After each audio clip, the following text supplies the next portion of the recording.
Chapter 8.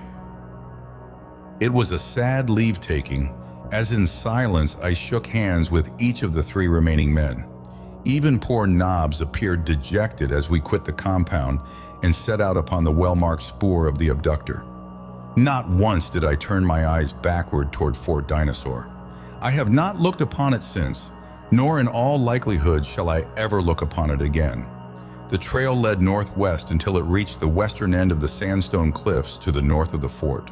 There it ran into a well-defined path, which wound northward into a country we had not as yet explored.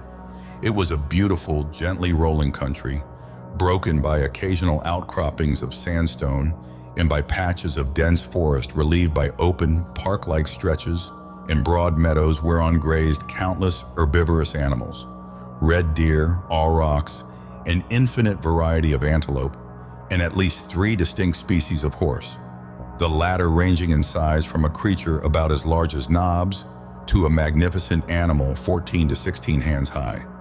These creatures fed together in perfect amity, nor did they show any great indications of terror when Nobbs and I approached.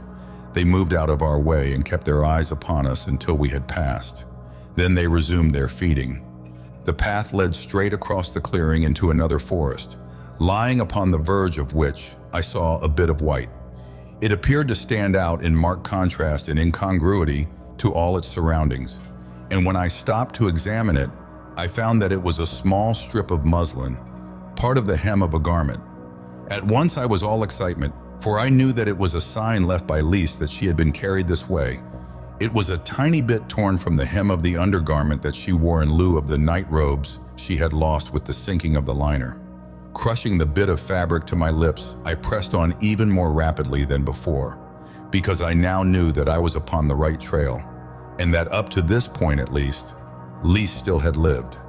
I made over 20 miles that day, for I was now hardened to fatigue and accustomed to long hikes, having spent considerable time hunting and exploring in the immediate vicinity of camp. A dozen times that day was my life threatened by fearsome creatures of the earth or sky, though I could not but note that the farther north I traveled, the fewer were the great dinosaurs, though they still persisted in lesser numbers. On the other hand, the quantity of ruminants and the variety and frequency of carnivorous animals increased. Each square mile of Caspak harbored its terrors. At intervals along the way, I found bits of muslin, and often they reassured me when otherwise I should have been doubtful of the trail to take, where 2 crossed or where there were forks, as occurred at several points. And so, as night was drawing on, I came to the southern end of a line of cliffs loftier than any I had seen before, and as I approached them, there was wafted to my nostrils the pungent aroma of wood smoke. What could it mean? There could, to my mind, be but a single solution. Man abided close by, a higher order of man than we had as yet seen, other than the Neanderthal man. I wondered again, as I had so many times that day, if it had not been who stole Lise. Cautiously, I approached the flank of the cliffs, where they terminated in an abrupt escarpment, as though some all-powerful hand had broken off a great section of rock and set it upon the surface of the earth. It was now quite dark, and as I crept around the edge of the cliff, I saw at a little distance a great fire around which were many figures, apparently human figures. Cautioning Nobbs to silence, and he had learned many lessons in the value of obedience since we had entered Caspak, I slunk forward, taking advantage of whatever cover I could find, until from behind a bush I could distinctly see the creatures assembled by the fire. They were human and yet not human. I should say that they were a little higher in the scale of evolution than possibly occupying a place of evolution between that of the Neanderthal man and what is known as the Grimaldi race. Their features were distinctly negroid, though their skins were white. A considerable portion of both torso and limbs were covered with short hair, and their physical proportions were in many aspects ape-like, though not so much so as were They carried themselves in a more erect position, although their arms were considerably longer than those of the Neanderthal man. As I watched them, I saw that they possessed a language, that they had knowledge of fire, and that they carried besides the wooden club of a thing which resembled a crude stone hatchet. Evidently, they were very low in the scale of humanity, but they were a step upward from those I had previously seen in Caspak. But what interested me most was the slender figure of a dainty girl, clad only in a thin bit of muslin which scarce covered her knees, a bit of muslin torn and ragged about the lower hem. It was less, and she was alive and, so far as I could see, unharmed. A huge brute with thick lips and prognathous jaw stood at her shoulder. He was talking loudly and gesticulating wildly. I was close enough to hear his words, which were similar to the language of though much fuller, for there were many words I could not understand. However, I caught the gist of what he was saying, which in effect was that he had found and captured this Galu, that she was his, and that he defied anyone to question his right of possession. It appeared to me, as I afterward learned was the fact, that I was witnessing the most primitive of marriage ceremonies. The assembled members of the tribe looked on and listened in a sort of dull and perfunctory apathy, for the speaker was by far the mightiest of the clan. There seemed no one to dispute his claims when he said, or rather shouted in stentorian tones, "I am Sa, this is my she. Who wishes her more than Sa?" "I do," I said in the language of and I stepped out into the firelight before them. Lise gave a little cry of joy and started toward me, but Sa grasped her arm and dragged her back. "Who are you?" shrieked Sa. I kill! I kill! I kill!" "The she is mine, Sir Papang," I replied, "and I have come to claim her. I kill if you do not let her come to me," and I raised my pistol to a level with his heart. Of course, the creature had no conception of the purpose of the strange little implement which I was poking toward him. With a sound that was half human and half the growl of a wild beast, he sprang toward me. I aimed at his heart and fired, and as he sprawled headlong to the ground, the others of his tribe, overcome by fright at the report of the pistol, scattered toward the cliffs, while Lys, with outstretched arms, ran toward me. As I crushed her to me, there rose from the black night behind us, and then to our right and to our left, a series of frightful screams and shrieks, bellowings, roars, and growls. It was the nightlife of this jungle world coming into its own, the huge, carnivorous, nocturnal beasts which make the nights of Caspak hideous. A shuddering sob ran through Lys's figure. "Oh God," she cried, "give me the strength to endure, for his sake."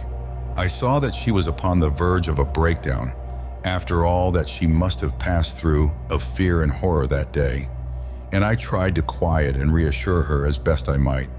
But even to me the future looked most unpromising, for what chance of life had we against the frightful hunters of the night, who even now were prowling closer to us? Now I turned to see what had become of the tribe, and in the fitful glare of the fire I perceived that the face of the cliff was pitted with large holes into which the man-things were clambering. "Come," I said to Lys, "we must follow them. We cannot last a half hour out here.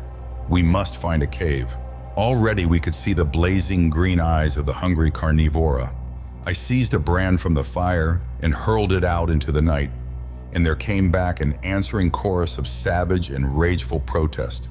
But the eyes vanished for a short time. Selecting a burning branch for each of us, we advanced toward the cliffs, where we were met by angry threats. "They will kill us," said Lys. "We may as well keep on in search of another refuge." "They will not kill us so surely as will those others out there," I replied. "I am going to seek shelter in one of these caves, nor will the man-things prevent," and I kept on in the direction of the cliff's base. A huge creature stood upon a ledge and brandished his stone hatchet. "Come, and I will kill you and take the she," he boasted. "You saw how Sa fared when he would have kept my she," I replied in his own tongue. "Thus will you fare, and all your fellows, if you do not permit us to come in peace among you out of the dangers of the night." "Go north," he screamed. "Go north among the Galus, and we will not harm you. Someday will we be Galus, but now we are not. You do not belong among us. Go away or we will kill you. The she may remain if she is afraid, and we will keep her. But the he must depart." "The he won't depart, Abram," I replied, and approached still nearer. Rough and narrow ledges formed by nature gave access to the upper caves. A man might scale them if unhampered and unhindered, But to clamber upward in the face of a belligerent tribe of half-men and with a girl to assist was beyond my capability. "I do not fear you," screamed the creature. "You are close to Tsa, but I am far above you. You cannot harm me as you harmed Tsa. Go away!" I placed a foot upon the lowest ledge and clambered upward, reaching down and pulling Lys to my side. Already I felt safer. Soon we would be out of danger of the beasts again, closing in upon us. The man above us raised his stone hatchet above his head and leaped lightly down to meet us. His position above me gave him a great advantage, or at least so he probably thought, for he came with every show of confidence. I hated to do it, but there seemed no other way, and so I shot him down as I had shot down Sa. "You see," I cried to his fellows, "that I can kill you wherever you may be. A long way off I can kill you as well as I can kill you nearby. Let us come among you in peace. I will not harm you if you do not harm us. We will take a cave high up." "Speak." "Come then," said one. "If you will not harm us, you may come. Take Sa's hole, which lies above you." The creature showed us the mouth of a black cave, but he kept at a distance while he did it, and Lys followed me as I crawled in to explore. I had matches with me, and in the light of one I found a small cavern with a flat roof and floor, which followed the cleavage of the strata. Pieces of the roof had fallen at some long-distant date, as was evidenced by the depth of the filth and rubble in which they were embedded. Even a superficial examination revealed the fact that nothing had ever been attempted that might have improved the livability of the cavern, nor, should I judge, had it ever been cleaned out. With considerable difficulty, I loosened some of the larger pieces of broken rock which littered the floor and placed them as a barrier before the doorway. It was too dark to do more than this. I then gave Lys a piece of dried meat, and sitting inside the entrance, we dined as must have some of our ancient forebears at the dawning of the age of man, while far below the open diapason of the savage night rose weird and horrifying to our ears. In the light of the great fire still burning, we could see huge, skulking forms, and in the blacker background, countless flaming eyes. Lys shuddered, and I put my arm around her and drew her to me, and thus we sat throughout the hot night. She told me of her abduction and of the fright she had undergone, and together we thanked God that she had come through unharmed, because the great brute had dared not pause along the danger-infested way. She said that they had but just reached the cliffs when I arrived, for on several occasions her captor had been forced to take to the trees with her to escape the clutches of some hungry cave lion or saber-toothed tiger, and that twice they had been obliged to remain for considerable periods before the beast had retired. Nobbs, by dint of much scrambling and one or two narrow escapes from death, had managed to follow us up the cliff and was now curled between me and the doorway, having devoured a piece of the dried meat, which he seemed to relish immensely. He was the first to fall asleep, but I imagine we must have followed suit soon, for we were both tired. I had laid aside my ammunition belt and rifle, though both were close beside me, but my pistol I kept in my lap beneath my hand. However, we were not disturbed during the night, and when I awoke, the sun was shining on the treetops in the distance. Lys's head had drooped to my breast, and my arm was still about her. Shortly afterward, Lys awoke, and for a moment she could not seem to comprehend her situation. She looked at me, and then turned and glanced at my arm about her, and then she seemed quite suddenly to realize the scantiness of her apparel and drew away, covering her face with her palms and blushing furiously. I drew her back toward me and kissed her, and then she threw her arms about my neck and wept softly in mute surrender to the inevitable. It was an hour later before the tribe began to stir about. We watched them from our apartment, as Lys called it. Neither men nor women wore any sort of clothing or ornaments, and they all seemed to be about of an age. Nor were there any babies or children among them. This was, to us, the strangest and most inexplicable of facts, but it recalled to us that though we had seen many of the lesser developed wild people of Caspak, we had never yet seen a child or an old man or woman. After a while they became less suspicious of us, and then quite friendly in their brutish way. They picked at the fabric of our clothing, which seemed to interest them, and examined my rifle and pistol and the ammunition in the belt around my waist. I showed them the thermos bottle, and when I poured a little water from it, they were delighted, thinking that it was a spring which I carried about with me, a never-failing source of water supply. One thing we both noticed among their other characteristics: they never laughed nor smiled, and then we remembered that had never done so either. I asked them if they knew but they said they did not. One of them said, "Back there we may have known him," and he jerked his head to the south. "You came from back there?" I asked. He looked at me in surprise. "We all come from there," he said. "After a while we go there." And this time he jerked his head toward the north.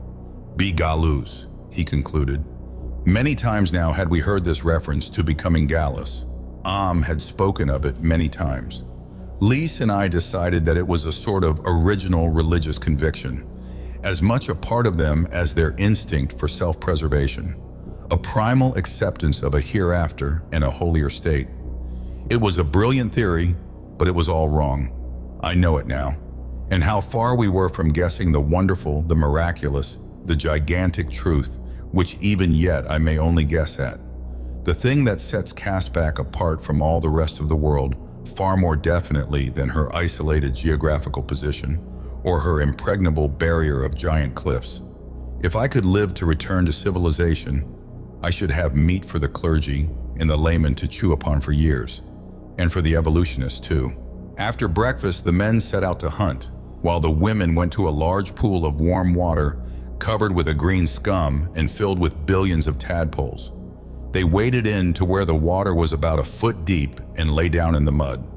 They remained there from 1 to 2 hours and then returned to the cliff. While we were with them, we saw this same thing repeated every morning, but though we asked them why they did it, we could get no reply which was intelligible to us. All they vouchsafed in way of explanation was the single word "ata." They tried to get Les to go in with them and could not understand why she refused. After the first day, I went hunting with the men, leaving my pistol and knobs with Les, but she never had to use them, for no reptile or beast ever approached the pool while the women were there, nor, so far as we know, at other times. There was no spoor of wild beast in the soft mud along the banks, and the water certainly didn't look fit to drink. This tribe lived largely upon the smaller animals, which they bowled over with their stone hatchets after making a wide circle about their quarry and driving it so that it had to pass close to one of their number. The little horses and the smaller antelope they secured in sufficient numbers to support life, and they also ate numerous varieties of fruits and vegetables. They never brought in more than sufficient food for their immediate needs. But why bother? The food problem of Caspak is not one to cause worry to her inhabitants. The fourth day, Liz told me that she thought she felt equal to attempting the return journey on the morrow, and so I set out for the hunt in high spirits, for I was anxious to return to the fort and learn if Bradley and his party had returned and what had been the result of his expedition. I also wanted to relieve their minds as to Liz and myself, as I knew that they must have already given us up for dead. It was a cloudy day, though warm, as it always is in Caspak. It seemed odd to realize that just a few miles away, winter lay upon the storm-tossed ocean, and that snow might be falling all about Caprona, but no snow could ever penetrate the damp, hot atmosphere of the great crater. We had to go quite a bit farther than usual before we could surround a little bunch of antelope, and as I was helping drive them, I saw a fine red deer a couple of 100 yards behind me. He must have been asleep in the long grass, for I saw him rise and look about him in a bewildered way, and then I raised my gun and let him have it. He dropped, and I ran forward to finish him with the long, thin knife, which one of the men had given me. But just as I reached him, he staggered to his feet and ran on for another 200 yards, when I dropped him again. Once more was this repeated before I was able to reach him and cut his throat. Then I looked around for my companions, as I wanted them to come and carry the meat home, but I could see nothing of them. I called a few times and waited, but there was no response and no one came. At last, I became disgusted, and cutting off all the meat that I could conveniently carry, I set off in the direction of the cliffs. I must have gone about a mile before the truth dawned upon me. I was lost, hopelessly lost. The entire sky was still completely blotted out by dense clouds. Nor was there any landmark visible by which I might have taken my bearings. I went on in the direction I thought was south, but which I now imagine must have been about due north, without detecting a single familiar object. In a dense wood, I suddenly stumbled upon a thing which at first filled me with hope, and later with the most utter despair and dejection. It was a little mound of new-turned earth, sprinkled with flowers long since withered, and at one end was a flat slab of sandstone stuck in the ground. It was a grave, and it meant for me that I had at last stumbled into a country inhabited by human beings. I would find them. They would direct me to the cliffs. Perhaps they would accompany me and take us back with them to their abodes, to the abodes of men and women like ourselves.